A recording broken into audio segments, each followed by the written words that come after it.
Movie के start होते ही हम देखते हैं कि एक किलर ने दो लड़कियों को मारकर उन्हें बांधा होता है। वो लड़कियां काफी इंजर्ड थीं, उनकी बॉडी से खून आ रहा था। वो लड़कियां किलर को कह रही होती हैं कि तुम हमारी जान छोड़ दो, हमें जाने दो। लेकिन तभी वो किलर इनके पास आता है और इन्हें नाइफ दिखाकर डराता है और फिर वो उस नाइफ से एक लड़की का पेट काट देता है, जिससे उसकी सारी इंटेस्टाइन्स बाहर आ जाती हैं और फिर वो उस लड़की की इंटेस्टाइन्स उससे ही खिलाता है। दूसरी लड़की ये देखकर काफी डर जाती है और चिल्लाती है। यहाँ पर हम उस किलर को देख पाते हैं, वो एक सेंटा किलर था। वो किलर फिर दूसरी लड़की के पास जाता है और उसके कान में हल्के से कहता है मैरी क्रिसमस। बाद में वो किलर एक चेंसो निकालता है जिससे वो उस लड़की को काटने लगता है। इसके बाद हमें 5 साल बाद का सीन दिखाया जाता है और ये वही जगह थी जहाँ पर ये इंसिडेंट हुआ था। उस जगह पर एक वाटर प्लांट बना दिया गया था। वो जगह बिल्कुल वीरान थी और वहाँ पर बहुत ही कम लोग आया करते थे। उस जगह की देखभाल करने के लिए एक आदमी को हायर किया जाता है जिसका नाम क्रैंडल होता है। उस वाटर प्लांट की एक मैनेजर भी थी जिसका नाम निकोल था। निकोल उस वक्त एक कस्टमर से फोन पर बातें कर रही होती है। वो कस्टमर को बता रही होती है कि इस बार क्रिसमस पर यहाँ पर कोई मर्डर नहीं होने वाला, तो इसीलिए आप डरिए मत बल्कि रिलैक्स रहिए। निकोल एक गुस्से वाली और एक प्राउडी औरत थी जो किसी से भी सीधे मुंह बात नहीं किया करती थी। इसके बाद निकोल को उसके हस्बैंड की कॉल आती है। निकोल अपने हस्बैंड से भी काफी मिसबिहेव करती है, उससे लड़ती है क्योंकि निकोल का हस्बैंड उसे कह रहा होता है कि मैं तुम्हारी सिक्योरिटी गार्ड को बहुत मारूंगा, क्योंकि वो उसके साथ कुछ ज्यादा ही टाइम स्पेंड कर रही थी। निकोल का हस्बैंड उसे कहता है कि देखना मैं अभी आ रहा हूँ तुम्हारे ऑफिस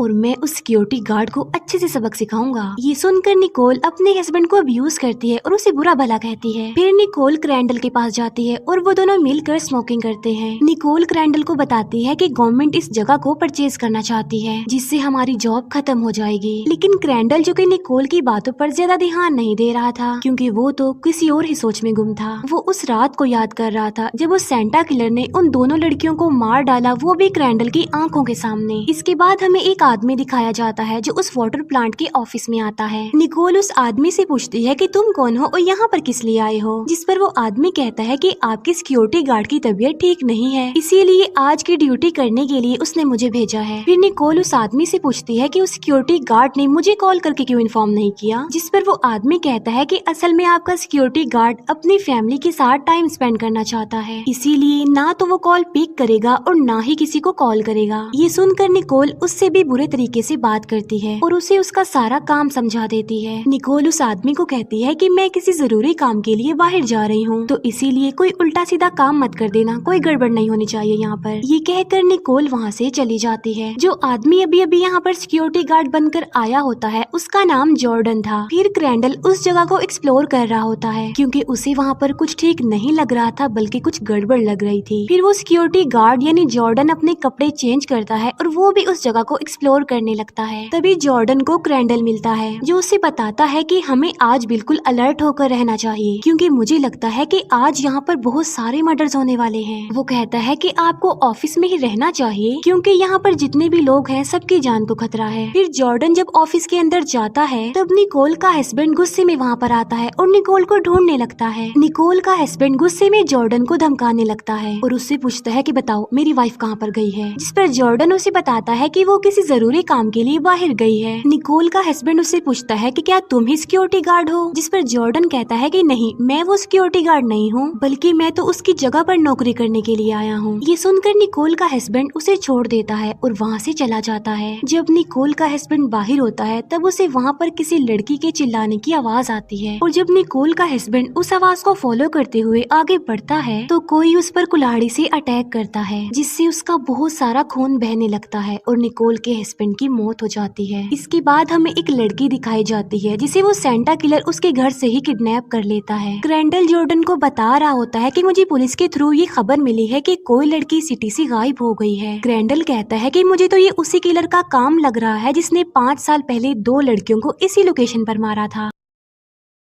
तब क्रैंडल अपनी गन में बुलेट्स डालता है उस किलर का मुकाबला करने के लिए, उसे लड़ने के लिए, क्योंकि वो जानता था कि अगर उस सेंटा किलर ने उस लड़की को किडनैप किया है तो वो उसे कहीं और नहीं बल्कि इसी लोकेशन पर ही लेकर आएगा। फिर रात को जॉर्डन अपनी बुक लेने के लिए गाड़ी में जाता है जहाँ पर क्रैंडल जॉर्डन को समझाने की कोशिश करता है कि देखो हमारा बाहर रहना किसी खतरे से खाली नहीं है, इसीलिए तुम इतना बाहर मत आओ और अंदर ही रहो। तभी उन्हें किसी लड़की के चिल्लाने की आवाजें सुनाई देती हैं और वो उसी तरफ भागते हैं जहाँ से आवाज आ रही थी। तभी जॉर्डन को एक लड़की मिलती है जिसे उस किलर ने बांधा हुआ था। फिर वो दोनों उस लड़की को छुड़वाते हैं। वो लड़की पूरी तरह से डरी होती है। वो लड़की बताती है कि मुझे उस सेंटा किलर ने किडनैप किया है मेरे घर से। उस किलर ने एक और आदमी को प्रिजनर बनाया हुआ है जिसे वो अपने साथ ले गया है, इसीलिए बहुत जल्द वो किलर यहाँ पर भी आ जाएगा, तो हमें यहाँ से भागना चाहिए। तब जॉर्डन उस लड़की को रिलैक्स करता है और उसे कहता है कि हम तुम्हें कुछ नहीं होने देंगे। तभी उन्हें पानी में से किसी की आवाज सुनाई देती है। तब क्रेंडल चेक करने के लिए पानी की तरफ भाग जाता है। क्रेंडल को पानी में किसी का कटा हुआ हाथ मिलता है जिसे वो लेकर बाहर आ जाता है। ये देखकर वो लोग डर जाते हैं। फिर जॉर्डन उस लड़की से पूछता है कि वो किलर दिखने में कैसा है। तब वो लड़की बताती है कि वो किलर सेंटा क्लॉज का कॉस्ट्यूम पहन कर आया था। क्रेंडल उन्हें बताता है कि हमें जल्द से जल्द ऑफिस में जाकर अपनी जान बचाने के लिए खुद को छुपाना पड़ेगा, वरना वो किलर हमें भी अपना शिकार बनाकर मार डालेगा। इसीलिए वो लोग ऐसा ही करते हैं, वो ऑफिस में जाते हैं और छुप जाते हैं। क्रेंडल जॉर्डन को कहता है कि तुम इस लड़की का ख्याल रखो और मैं बाहर उस किलर को ढूंढने जाता हूँ। फिर थोड़ी देर गुजर जाने के बाद क्रेंडल वहाँ पर आता है और उन लोगों को वहाँ से भागने के लिए कहता है। ये सुनकर जॉर्डन उस लड़की को लेकर वहाँ से भागने लगता है, लेकिन सामने वाला मेन गेट लॉक्ड था।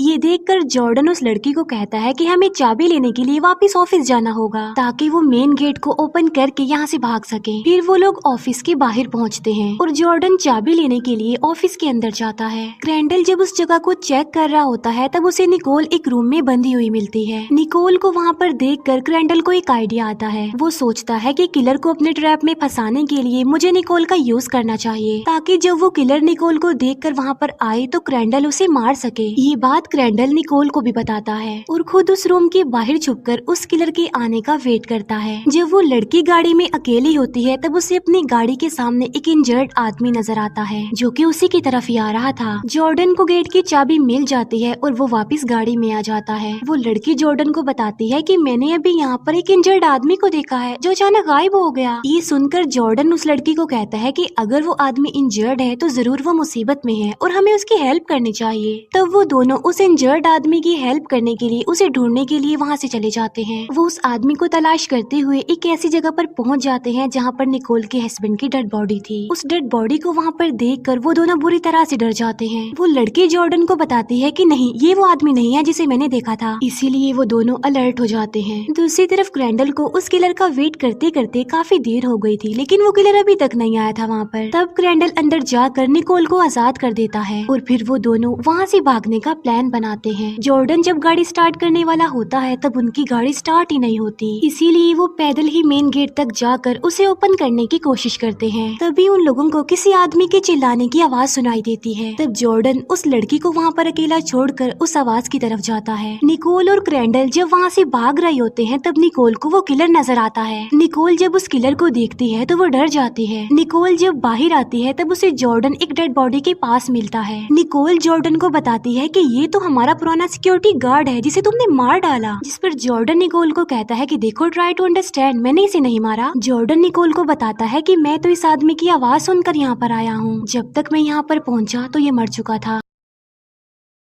लेकिन निकोल उसकी किसी भी बात पर यकीन करने को तैयार नहीं थी, इसीलिए वो जॉर्डन को मार कर वहाँ से भाग जाती है। दूसरी तरफ वो किलर उस लड़की को पकड़ लेता है और उसे उठाकर अपने साथ ले जाने लगता है। वो सेंटा किलर उस लड़की को बांध देता है और उसे बांधकर टॉर्चर करता है, जिससे उस लड़की को बहुत पेन होती है। तभी सेंटा किलर अपने बैग से एक ड्रिल मशीन निकालता है और वो उस ड्रिल मशीन से उस लड़की की बॉडी में होल करता है, जिससे वो लड़की दर्द की वजह से चिल्लाने लगती है। क्रेंडल उस लड़की की आवाज सुनकर वहाँ पर आता है और वो उसे आजाद करने की कोशिश करता है, लेकिन तभी वो किलर दूर से एक एरो मारता है जो सीधा आकर उस लड़की के मुंह में घुस जाता है और उसकी मौत हो जाती है। निकोल जब भाग रही होती है तो जॉर्डन उसे पकड़ लेता है और वो निकोल को अपने साथ एक जगह पर ले आता है और तब जॉर्डन निकोल को बांध देता है। जॉर्डन निकोल को कहता है कि तुम एक गुस्से वाली प्राउडी औरत हो जो किसी की भी नहीं सुनती। तुमने मेरे साथ मिसबिहेव किया है तो मैं तुम्हें उस बात की पनिशमेंट दूंगा। जॉर्डन उसे ये भी बताता है कि मैं कोई गार्ड नहीं हूँ, बल्कि मैं एक